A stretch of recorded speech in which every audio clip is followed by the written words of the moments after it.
Now we're going to progress the last exercise that we did into standing.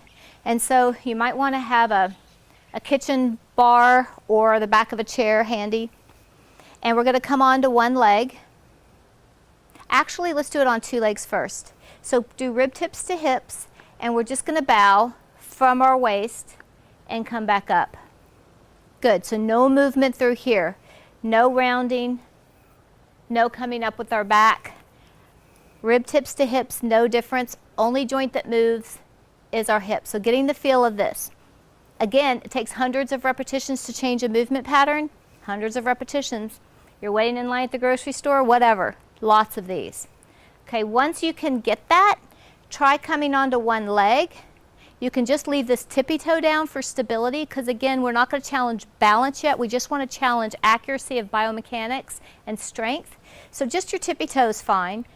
But most of my weight now is on this leg, at least 80%, and then come back up.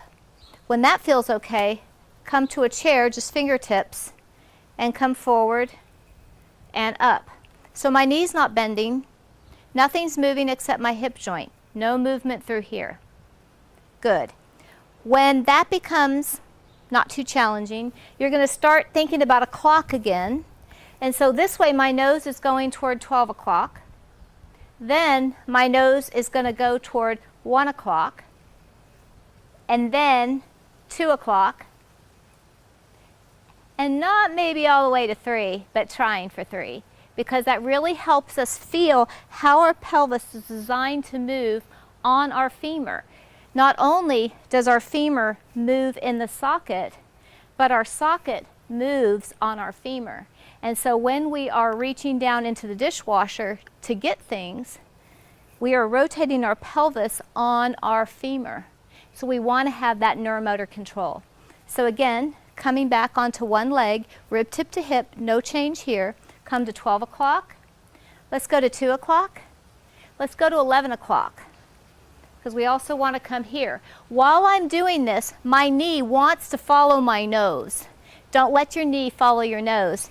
Keep your knee tracking over your first 2 toes as you move your hip in multiple planes. You can go toward 11 o'clock, you can go toward 10 o'clock, you can go toward 2 o'clock. It's okay to hold on to something. You can later challenge your balance and back up whenever you feel like the time's right for that. But don't do that too early, because this is all about strengthening and stability. We want to keep challenging that stability. We'll do balance a little bit later.